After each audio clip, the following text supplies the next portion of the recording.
Hello, everyone, for OneWrestling.com. This is Bill Apter, my special guest today, Matt Hardy. Welcome to OneWrestling.com. All right, well, thank you. How are you today, Mr. Apter? I'm very good, and it's Bill. It's okay. You can call me Bill. All right, well, cool. Well, first off, I definitely want to pay my respect. When it comes to wrestling journalists, you are the man. Thank you so much. You are a legend. You're very well respected, and you're one of the more honest guys out there. Well, and you're also funny. That. You throw a little comedy in the mix, so I appreciate that. He has seen some of that. Well, I appreciate that. I'm landing on thick, So anyway, Bill? What I want to talk to you about is, positives and negatives. Everybody's always throwing the negatives out.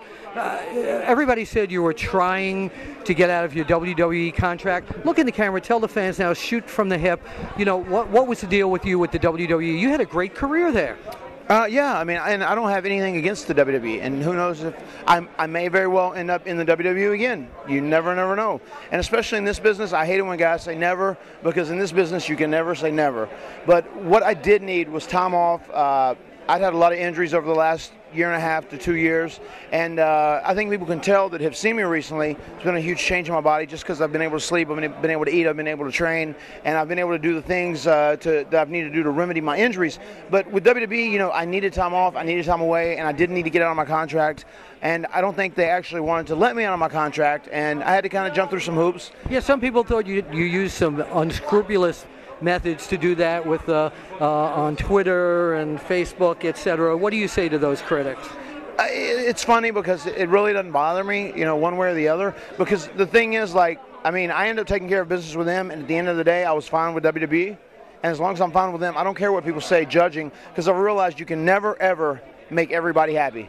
Okay. You can piss everybody off. You certainly can do that. Right. But you can never, ever make everybody happy. The thing is, my business with them is kept between me and them. And, if people look at me or judge me, everything I've said, I've been honest. And, my whole thing is wrestling is a hard business. 12 and a half years, I beat up, I abused my body. I needed time off. I needed a break. I'm getting that break now. And I promise in a few months you'll see me back on TV. Where it will be, who knows? You can't say whether you'll be with TNA with your brother. At this point. No, I can't or I won't say. And you never know, because actually, as funny as it is, people say, well, it was unscrupulous with WWE, or, he did this with WWE, or he did WWE wrong. Don't ever rule out a WWE return, because believe me, in this business, anything's possible. Nobody thought it was coming back after the Lita Edge thing, Yeah. And honestly, one thing about me, Bill, is I do, and I'll admit this, I like to stir up controversy. Because one of the reasons that I have stayed over to a degree, even when I'm off for 90 days or whatever it may be, is I know if I can put out some sort of information to keep people talking about me, if I can put out information to keep people talking about me or speaking about me, you stay in the public eye. And as crazy as this sounds, sometimes bad publicity really isn't that bad. It gets your name out there. You mentioned Lita. Do you still talk with her once in a while?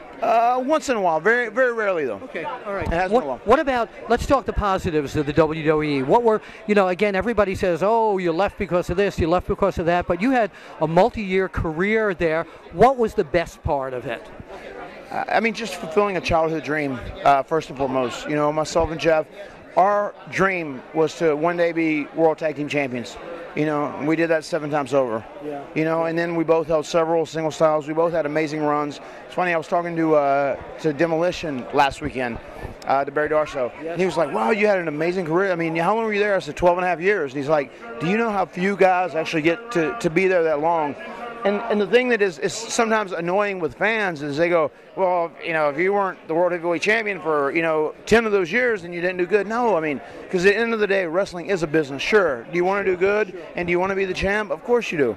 But, I've had a very storied, good career, had a lot of great matches. There's been a lot of guys I know I can look in the mirror and say, well, I helped him. I got him a job. I taught him. Drew McIntyre's, he was one of the guys that was one of my final projects. Jack Swagger, I was giving him, and they basically said, hey, can you take this guy under your wing and teach him? Yeah, that was my project. Same thing with Drew, and I think I did pretty good with both those guys. Their styles changed quite a lot after they worked with me. Sure. And as I've got older, I've changed my style and adapted my style, and I really did need time off to heal my back and my hips and all my other conditions, and that's pretty much what I'm doing. I'm really excited now for 2011, and I have a lot of other cool projects going on the Hardy Show, and I have a couple of television. Where can they? Go ahead. I'm sorry. The Hardy Show. Where can they find you online? One right here. You can find me online at www.thehardyshow.com. We actually have a new site, which is almost like an iTunes type site. Not only can you buy the DVDs and all the merchandise, you can actually watch one episode like a pay-per-view, or you can download it to whatever your mobile device is. You can also follow me on Twitter, twitter.com/MattHardyBrand, or on my YouTube channel, youtube.com/MattHardyBrand. So I'm out there, and I love interacting with the fans. Well, I was going to ask you right before we close here, what do you want to say to the fans? One thing I want to say to the fans is that I appreciate each and every one of you, because I know, and this is honest to God, I swear to God, on my mother's grave, without you, there would be no me. I mean, the fans are the people that make the wrestlers, celebrities, stars that are help the kids like Matt and Jeff Hardy fulfill their dreams, because you're the guys that pay tickets, you buy our merchandise, and I never, ever overlook those people, because we've said it a million times, without the fans, there would be no us. So I always try and give back, and I try and be the most interactive professional wrestler that I can. That's why I do things like Twitter and YouTube and whatever. Yeah, and you mix in the social network. Always. You know, I try and interact with fans, and whether you love me or hate me, you know, as long as you're talking about me, I'll take it as a good thing. And if you meet me in person, you'll understand. I appreciate all the fans, because I know they are what make the wrestling business tick at the end of the day. Okay.